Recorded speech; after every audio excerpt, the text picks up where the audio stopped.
living the dream, baby. Aren't we all? There's an eclipse today, the day we're recording.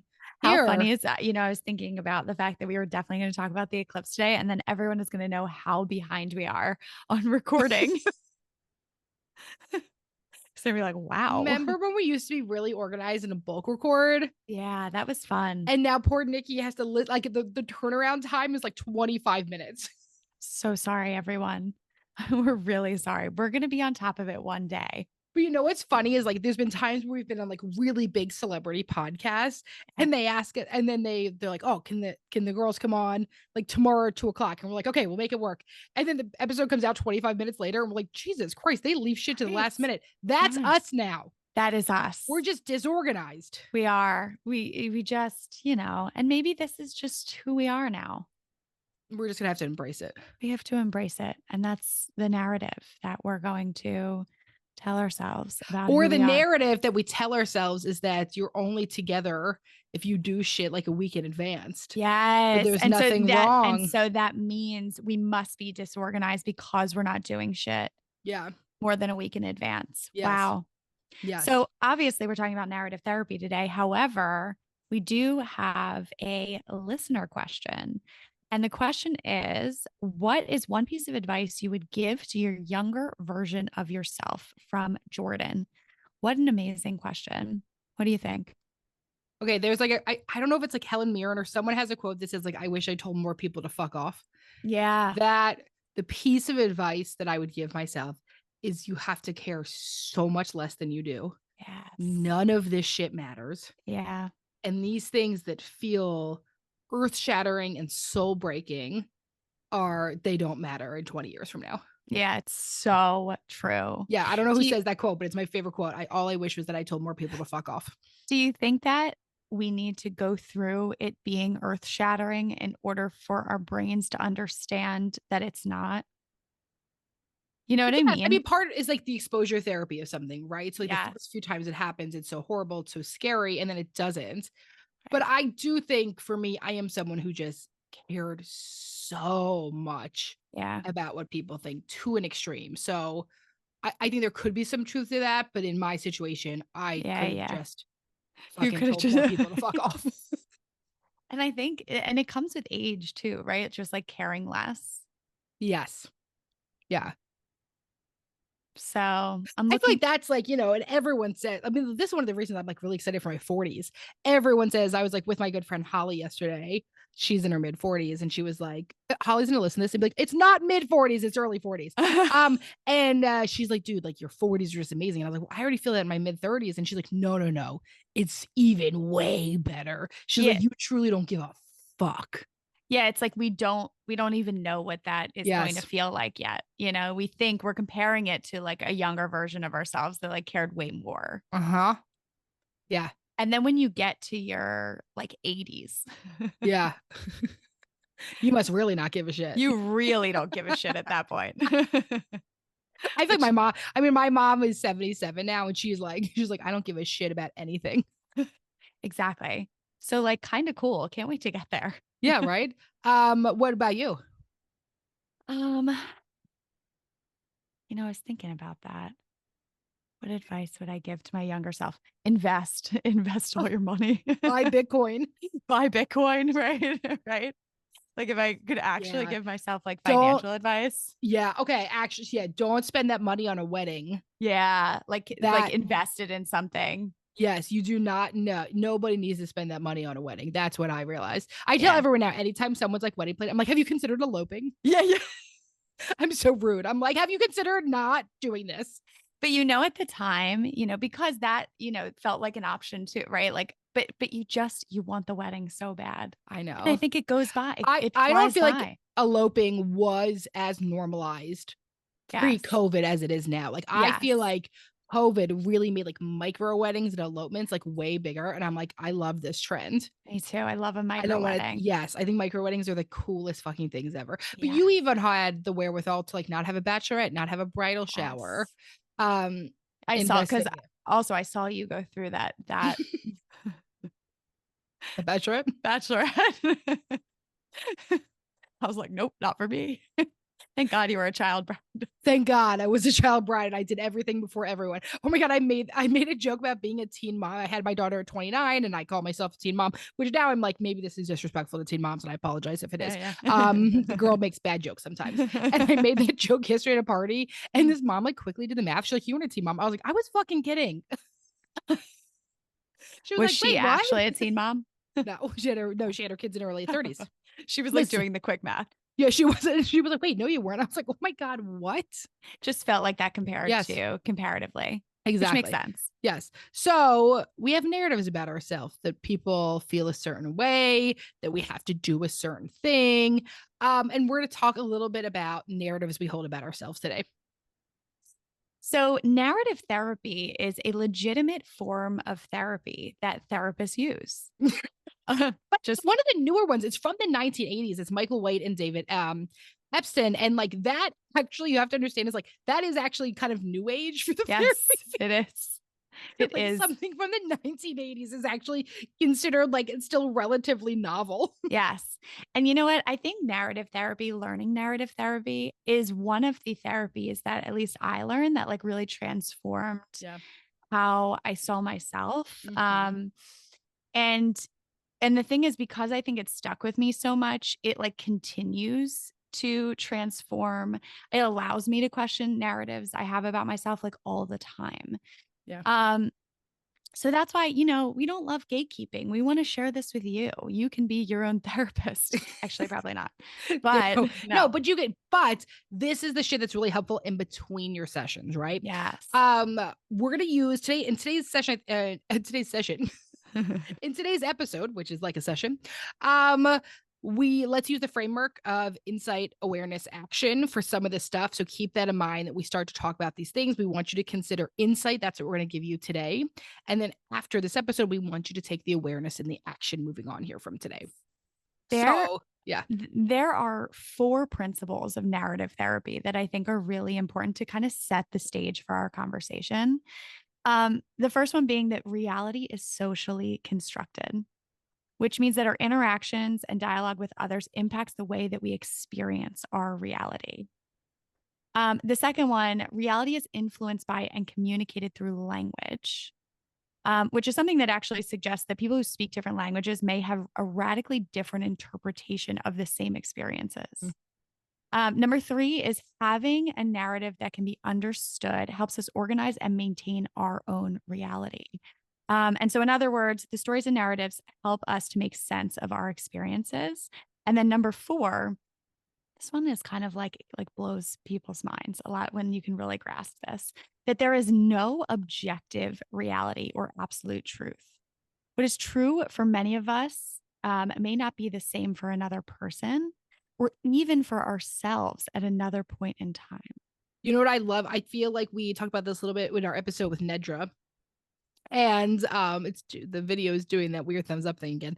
That episode we had with Nedra, that Nedra gave this amazing example that like, you'll see like a news article and it's like, this someone kept hostages of children in their house. And then they like interview the next door neighbor. And the next door neighbor was like, oh, it's crazy. He was always nice. He helped me with my trash cans.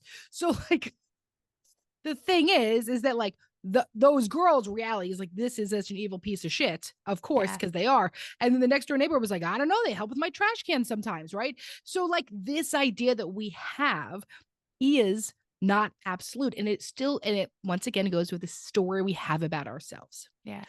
So the story I have about myself is that everyone leaves me out, or no one likes me, or I'm always alone, no one shows up for me. That is not true. So a great way to start to identify the narratives you hold is look at absolute language that you use. Always, never, stuff like that. Yes. Yeah. So these dominant stories, like those stories that we tell ourselves about who we are, they're stories that shape our identity. It shapes the way in which we see ourselves. And the thing is that we just like walk around life without recognizing that like this was something that was constructed. How was it constructed? There are multiple ways that has been constructed for you. And so when we were developing our own identities, we were looking to adults. We were looking at our experiences. We were to say, who am I? Right. And so sometimes adults in our life would say, oh, you can't do, they would project their own narratives of who they are onto us. And then we internalize those narratives about who we are. Mhm. Um, and once again, then we grow up, we become adults that carry those narratives around with us without realizing that there's something that has been constructed for us and then we have constructed for ourselves. Yeah. So the reason why I say that is because just to recognize that the ideas that you have about yourself is something that can be deconstructed. It can be Mm. something that can be changed. If you can look at it and say, well, is this true? Let me look at all of the ways in which this might not be true of me. Yeah. So, okay, can we go into some listener questions to Yes. right, to shape the narrative of the rest of this conversation? Um, Yes. how can we identify the narratives we've constructed about ourselves? So, this is one of the things to keep in mind. Are you still reading? Sorry. Yeah. Yeah. Sorry. Okay, okay. Sorry. It was one. I didn't change my Yeah. numbers yet. Yeah. How can we identify the narratives we've constructed about ourselves? So, with this, once again, I want you to really think about the absolutes of language that you use. If you say to yourself, well, everyone always leaves me. Nothing works out for me. It doesn't matter. What's the point, right? And so there is no chance in hell that's 100% true. Most things in life are not 100% fucking true, besides that we're awesome. And 100% true. 100% true. So for someone whose narrative is like, I hate those girls, right? Right. Like, Right. and here's the thing. So some people listening to this podcast might think like, wow, Emily and Jenna have been really helpful. We have clients that think Emily and Jenna are really helpful. Now, there may be clients that came into our office at one point that, let's say we were having an off day. Let's say we didn't meet them where we're at. Let's say that we didn't understand them as people. And they walked out and said, that was the worst fucking therapist I've ever been to. Does their story mean that that is my story now? Right. No. That's what you mean about it's subjective, everything. Yes. So, And so, I think that one of the, you were talking about, talking to yourself in absolutes, how we say these absolutes and then we hold on to those narratives. And then I think what happens is that we have this narrative about who we are, and then that narrative shapes our behavior. mm. So, one of the things that you said, Em, is I have this idea everyone always leaves me because I've because I've developed, right, this narrative Yeah. about how I see the world. We're laughing because this is me. Yeah. This is my narrative that we have to work with a lot within this business. Then how does it shape my behavior, right? What do I do then if I have this narrative of everyone always leaves me? And so one of those might mean is that for me, if someone like my business partner goes on a vacation, I might get very anxious about this. Because Or it because then for me, reinforces that narrative. now, and also let's say my husband travels, right? Yeah. All of these, my dad traveled my entire fucking life 5 days a week. I have such severe abandonment wounds, but my fear is that people will never come back. Right. Right. So what will happen is Jen will go on vacation. She will love her life. In fucking, I don't even remember where the fuck you're going next. Who You'll knows? love it's Florida. Right. Florida for a few days. And she never comes back. And then I have to run this business by myself. I don't get out. I'm trapped. I suffocate, right? Like that is where my anxiety goes. Now, here's the issue that happens is you start to then develop a self-fulfilling prophecy where you start to be so fucking annoying that somebody does want to leave you. I'm not, but I'm I would saying that, never. but that would happen to me in the past, right? Yeah. Like, so the way that this would show up before I did so much of my work, specifically when I was in college and also drinking, um, I would be so fucking anxious. I would be at a party. I would show up, right. So me and I was in a sorority. My husband's in a frat, and I'm embarrassed to admit all this. Okay. So I'm in a sorority. You like have like mixers with other frats, and then you like all end up at the same party together. It's so crazy. And so you'd like go from this mixer where I'm totally talking to people, flirting, doing whatever, meet up with my partner at a party, and I'm like fucking anxious as fuck because he's talking to other people because I'm so deeply insecure about being left. Then what do? I'm a big old bitch. And I don't do that because I want him to leave. I do that because that is the self-protective mechanism that I do that actually then recreates my narrative. Yeah. It typically does not work out Yeah. for you. Somebody had this really great question about this person said, I know from therapy, good job, that my role serves as a function, but how do I tell if it's teetering on dysfunction? So understanding the function is a huge part of understanding ourselves. What you have to, and then when we talk about this idea of like moving on from insight, awareness, action, so you got the insight from therapy, then maybe you are sitting there and you have the awareness like, wow, I am getting upset with my partner right now for traveling and I'm being very anxious. And when I get anxious, I get critical and controlling. The action that has to happen is, where's my vulnerability with my relationship, right? Hey, this is my narrative about everyone leaving. I know that I'm doing it. I'm feeling really, really scared and overwhelmed. Can we talk through this process? Yeah. And how do I recreate my narrative or find what's also called a sparkling event in narrative therapy, which is find the exception? Like every single time my partner's gone on a business trip, they've come home. Every single time Jen has gone on a trip, she's come back. And so you have to then keep identifying the sparkling events that happen to reality check your narrative, because your narrative is never 100% true. Yeah. And your narrative, right? So if you look at the narrative of like, it's there to attempt to protect you in some Yes. way, right? So like if in that narrative of like this person's never going to come back, then my anxiety comes up, then that anxiety can then protect you. It can take care of you, right? It's this Yes. idea of like, okay, if no one ever comes back, then I have to take care of this myself.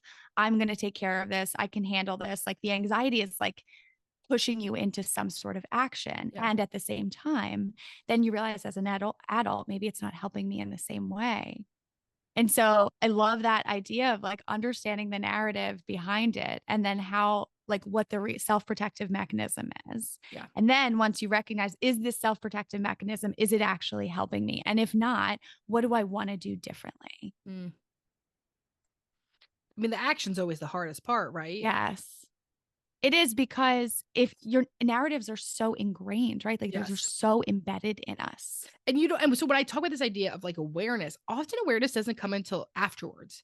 And that is okay. If your awareness doesn't happen until afterwards, of like, wow, I was just really upset about this thing. Here's what happened for me. You get to go back to people and say, hey, I want to address what happened last week. I Yeah. want to address what was going on for me in that moment. Yeah.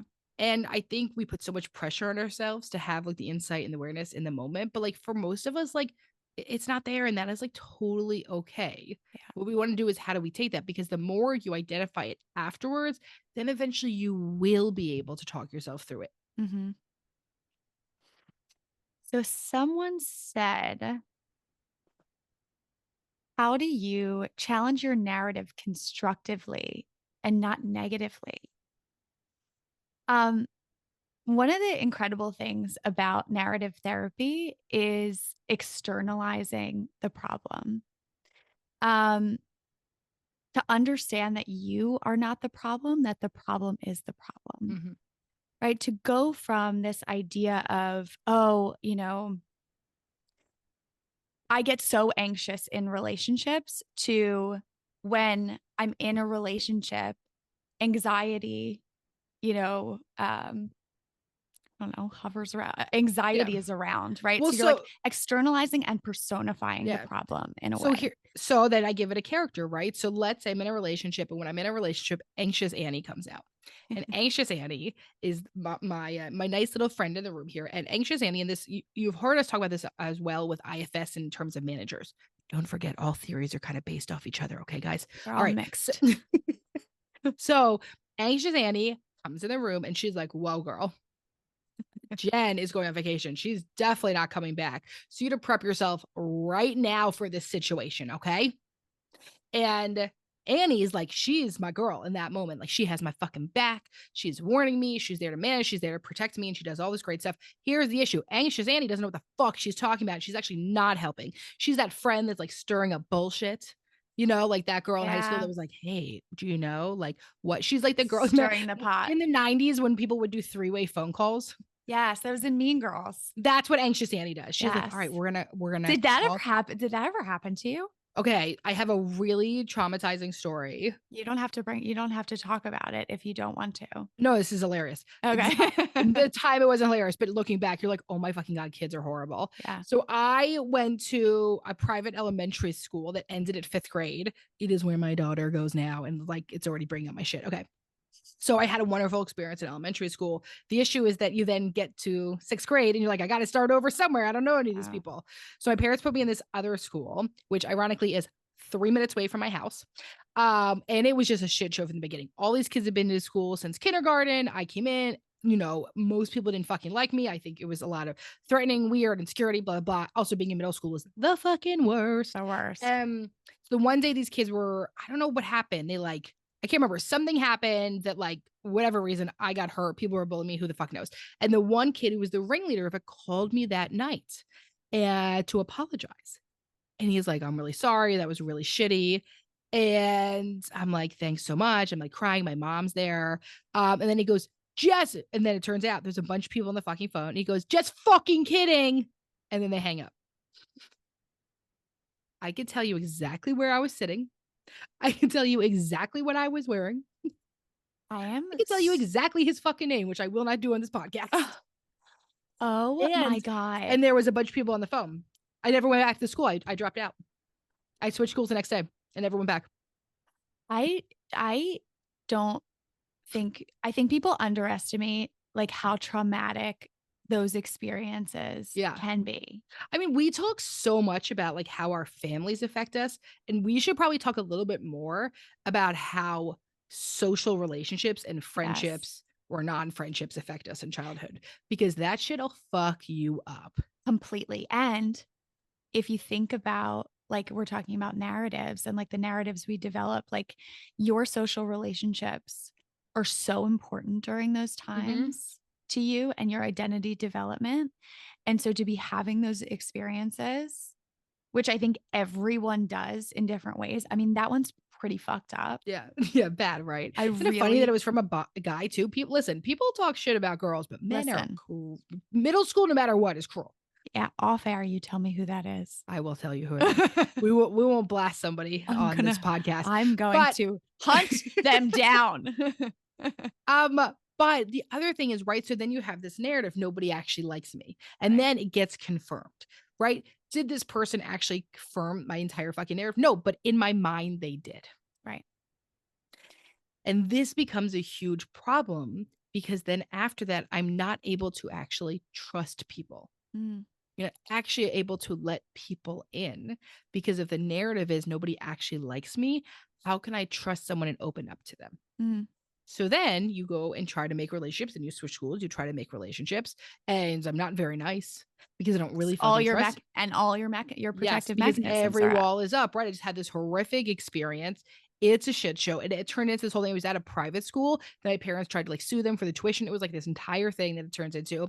I end up in this other school, and I like totally, I want you to know that I showed up to my first day of public school wearing a Avril Lavigne essentially wannabe outfit. I was in hot pink UFO pants, a short sleeve shirt from Hot Topic, a tie around my neck. Cool. I had on 1 million rubber bracelets with spikes on them. And I could not imagine an outfit that better said, fuck off and get away from me. I can't trust you. Can I tell you, that is the type of outfit I always wanted to wear, but because you always wanted to be goth. I did. I rocked a serious goth phase for about 2 years. Did you have like a pointy like belt, like a spiky belt? Of course. Everything. And I only shopped at Hot Topic. The best. I just had a million different colors of UFO pants. Do you remember what UFOs were? No. What are they? Google it after this. Okay. I would Google it right now. Can you imagine if we were friends during that time? We wouldn't have been, because I wouldn't have let you be my friend because I was too busy being mean to people because I was too scared to let people near me. I don't know. I was such a people pleaser. I probably would have been so nice. I will say the interesting thing about showing up totally goth into 7th grade is you don't go unnoticed. Yeah. So the one thing I didn't think to do was fly under the radar. That didn't happen. So did that, not to keep taking you into your trauma, but like, did that, like you dressing in that way, like what did that do in your relationships at the new school? Like, What did do did you my eventually open up? Did it Yeah. eventually, like, Yeah, did I it mean, I was wearing bring, Hollister by 2 years later, right? Like, right, right. I was done with that pretty quickly, but I will say the one thing it did is it was almost like wearing a costume that made me feel strong, Mm, and that was the survival of it, right? So it okay. might not have really protected me, but it placebo affected it, Yeah. right? Like, so because I walked in and I was almost like acting and wearing a costume, it made me feel really brave. Yeah. And I thought, right? And that was like my one way of how I was going to handle stuff. Wasn't necessarily healthy. Listen, it kind of worked out. I only rocked that way for about 2 years. 2 years later, I'm wearing freaking Hollister and Abercrombie and like hanging out with people and making friends. Um, but it was like I needed to be someone else. Which, even saying like, was that necessarily help? I feel like you coped with it in a way that was like really helpful for you. Yeah. I mean, I was also cutting a lot at this time. Right. Okay. All right. Maybe The there's self-injurious the behavior, maybe. right. Right. There's the caveat to that. Right. It The wasn't just the caveat here was the clothes. self-interest Right. So behavior and maybe. the very, very bad obsession with the movie 13. Okay. Right. Oh God. I loved 13. Yeah. And that's why you're a therapist. Yes. Yes. But the narrative was that no one's ever going to like me. Everyone's going to leave, whatever. This is the whole thing. And I maybe had that happen for a few years because I was a big part of not letting people in, Mm, but then it wasn't real. right. So I think that's the thing is like, even if you go through a narrative for a while, at any point you get to turn around and do something different. Yeah. And I And did that, this in college too, when Aaron and I were struggling a little bit, where I became a real big bitch my senior year. so in as a way to protect yourself. Mm-hmm. Yeah. Mm-hmm. See, mine goes the complete opposite way. Big shocker. Shocker of the century. Mine is like, I'm going to turn inwards and not talk to anyone. Yeah. You You like can't do that. yeah, we're just like, I mean, that's why it works. That's why it It's works. That's how it beautiful. works, right? So, Somebody said, oh, wait, what? Sorry. well, I was just going to say, just to go off of like that story, which I think is like so helpful and relatable in a lot of ways. Um, like if you're listening to this and you start to understand like, well, then what are the narratives that I developed, and like look at your own childhood growing up, whether it's from parents, whether it's from friends, whether it's from your different experiences, and look at those narratives and how have you brought them into um your identity today to help you be able to question it. And when you're holding on to them within your identity, how does that then affect your behaviors as an adult? Just like Mm, take the time to think about that and write that down. mhm. Um, and then ask yourself, are those behaviors helping me? Are they serving me? Are they reinforcing this unhelpful narrative that I have about myself? And is Yeah. it keeping me from vulnerable connection with other people, keeping me from getting my needs met in different ways in relationships? So I was going to say, Quite a few people asked about narratives about ourselves versus narratives other people have about us. mm, What are your my thoughts on that? my first thought is I'm wondering how what other people's narratives about who you are. My question would be, how is that affecting you? Right? Um, what about that's important to you? And I say that not that like it shouldn't be important, because obviously our interactions with other people affect us. But my my question is like, is your idea about other people see you actually based in your idea about how you see yourself? Mm, Are people actually reacting to you in this way? Are they responding to you in this way? Or is it this projected idea of people think this about me? What yeah. evidence do you have that people think this about you? Hmm. Um, because we don't have the longer question, or, this isn't a Dear Em and Jen, that we don't have that information. And I'm not saying it's not true that maybe other people do have this idea about you. Maybe they developed this narrative based on an old version of you, right? An old protective mechanism that you were using. And I think that's something that, you and I have talked about is like growing out of an old version of yourself. Like people see you in this one way. And how when you start to grow into a different person, they're still holding on to this like narrative that they have about you. Me and you get this a lot. Well, they'll be like, I can't believe that you run a business or that you, right? Like there's this kind of like narrative about, because, when your family sees you growing up, you're younger, you're like still figuring out your footing, Yeah. and so I think that the narrative that sometimes other people holds about us is very different than like the narratives that we have have been able to develop about who we are because of like what we've been through and like running this business. But you and I hear all the time, like, I can't believe you're doing that. Right. I never expected you to do something like that. Right. We've gotten that so many Yes. times. Yes. Um, and so I think that sometimes people hold on to an old version of you that in their minds doesn't necessarily allow you to grow, even though you have grown tremendously for yourself.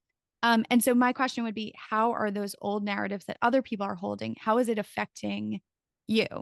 Mm-hmm. Can you understand that that's just because they haven't been able to see the growth that you've had? Are you taking it personally? Is it affecting the narrative that you hold about yourself?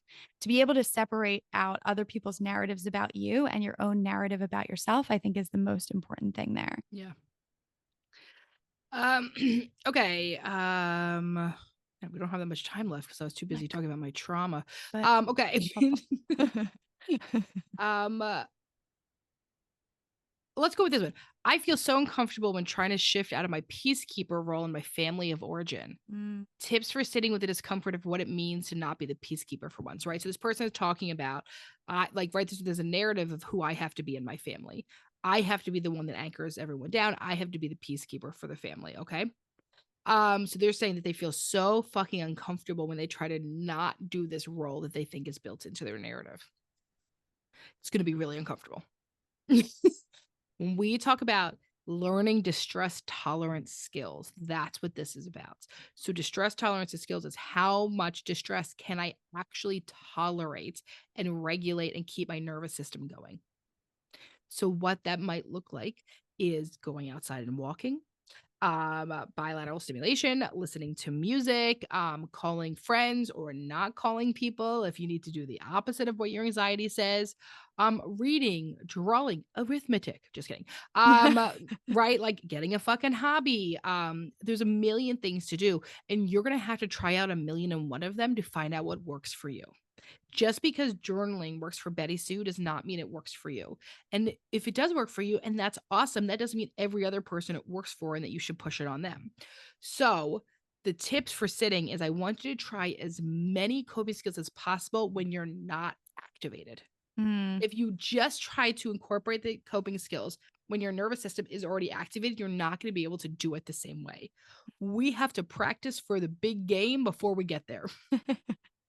Practice makes perfect. Practice But makes perfect. I would also say, like, what does being, I wonder if being the peacekeeper is embedded into this person's identity, right? Like, do you get praise for being the peacekeeper? Like, what do you get from being the peacekeeper? Mm-hmm. Um, because to be able to like what you're saying is like you're about to make like an identity shift to not be the peacekeeper, Yeah. which is another reason why it's so uncomfortable. So I would also say like, who are you outside of being the peacekeeper? How do you develop and understand yourself, understand your identity as who you are as a person that isn't about taking care of other people. It isn't about being triangulated into relationships. Um, because what it means is you're going to have to build up a new identity. You're going to have to feel good about doing other things, things for yourself, taking care of yourself, nurturing your relationships in a way that doesn't mean just being the peacekeeper and being there for other people. So, what does your identity look like outside of being that peacekeeper? Are you ready for Dear Em and Jen? I'm ready. Wow, time flies. Dear Em and Jen. Hi, Em and Jen. I want to start out by saying your podcast is absolutely life changing. Oh, I found it while trying to find it. Found it while trying to find advice and research more about becoming a therapist, but I find my new favorite podcast at the same time.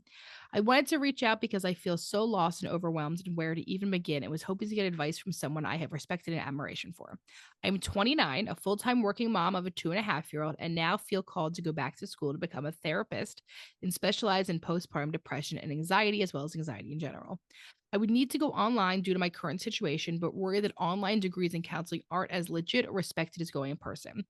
I have heard of people having trouble getting a job because they went online and it wasn't a very well known college. I've always had a love of mental health and strive to help others destigmatize it and know that they aren't alone.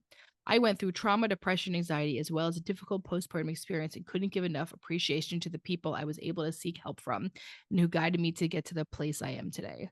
I strongly want to be that support and safe place for someone else, which inspires the drive to become a therapist. I was hoping to get some guidance and advice from you girls on what the next best step would be. Thank you so much. What do you think? We hire a ton of people. What do you think? I think what matters more is the internship. Yes, same. I'm going to be honest. We barely look at colleges. Yeah. What We matters, barely look at the university. we want to know Internship the matters. internship matters. We want to Yes. know what your actual experience was in Yeah. your internship, because that's where you're doing the real work. Yeah. You also learn so much after grad school, and you Mhm. have the opportunity to learn so much after grad school. Yeah. So, on top of grad, and I know when, if you're like just entering into or thinking about going to grad school, like hearing that is very overwhelming. But I think in a way it can also be empowering of like, you want to specialize in something very specific, and you can get so much education around that even after grad school. Yeah. So, when we are hiring people, we look for someone who has done a lot of work in their internship, someone who had great supervisors, someone who has a genuine passion and, drive to do what they do, and like really, really cares about people. Yeah. That's so important for us to see that, like, just as you're talking through this, dear Em and Jen, it seems like you care so much about what you want to do. Like, that is something that can't be taught. Yeah. It's something that can't be quantified. And so if you're trying to join a practice that cares about the schooling, like maybe they're going to care. Yeah. But not every practice is going to care specifically about the schooling. They're going to care about your internship, the passion that you have, your personality, how much you care about people, like how much work you've done within yourself. Those are the things that we really look for, and everywhere is different. So I wouldn't put a blanket statement on it. Yeah. That's what I would say. I would say this: when we look at resumes, we have hired plenty of people that came from virtual programs. Yeah. No problem whatsoever. The internship is the number one thing we are looking for. And then in the interview, what we're looking for is you to tell us about your therapeutic journey. Yeah. What we want to fucking know is that, are you also practicing what you preach? We've had people in first interviews say like, oh, and I'm thinking about going to my own therapy. Then we're like, yeah, we're not going to see you for a second interview. But for us now, I mean, rarely do we look at schools. Now, if it was a very religious school, because we're a secular practice, it would probably sway us in some way, right? But like that's the only thing that I could imagine. But like for us, like, yeah, man, like that's fine if you go to virtual community college, doesn't fucking matter. We're not looking at all. But we probably are looking only like mainly for the internship. And for us, because we're a group private practice, we would want someone who had a little experience doing that, but that's not always. We have lots of folks that didn't have that experience that come on in. But if what works for you to fulfill your dreams is to go virtual, fucking go virtual. Yeah. We have even half our interns right now are from virtual programs. Yeah. Yeah. And I also think we want to look at like the way you think about things. Yeah. Like that's really important, is like the way that you conceptualize and think about things. And that isn't based in like whether you're doing a virtual program or doing an in-person program. So I really think that those things are the most, and that's what we look at. That doesn't Yeah. mean every practice is going to look at the same thing. But absolutely, if a virtual program is what works for you, and it's So the only barrier to you living your dream fuck yeah. is whether you're going in person or virtual, go virtual. Well, especially as and also don't forget, put being a mom on your resume. We That is such an important thing. And you should be with your baby, with your kid, and have flexibility and do your virtual program. 100 fucking percent. Yeah. I would also say if somebody has strong feelings about virtual programs, probably speaks a little bit more about their, elitism than it does about you. Mm-hmm. Right? The narratives they The hold. narrative they hold about virtual programs, which are There it is. often fucking amazing. Right. Thank you so much for tuning in to today's episode of Shrink Chicks. We'll see you back here next week for another session. In the meantime, if you want a question answered or a topic discussed, follow us on Instagram at ShrinkChicks. And if you're looking to get connected with a therapist like us to start or continue your therapeutic journey, visit thetherapygroup.com. Just fill out a contact form on our website, and we will personally match you with one of our amazing therapists. And for all of our therapists and group practice owners out there, we also offer group practice consulting. And if you're looking to support yourself further and support our show, check out our amazing merch options at shrinkchicks.com/merch and our Know Yourself, Grow Yourself journal on Amazon. Also, if you'd be so kind, we'd love a rating review and for you to share with a friend or an enemy or a mother-in-law, honestly, whoever needs it, so that we can keep reaching more people on our mission to bring mental health topics to your ears every week. Thanks for being here with us. And don't forget to grow yourself. You got to know yourself.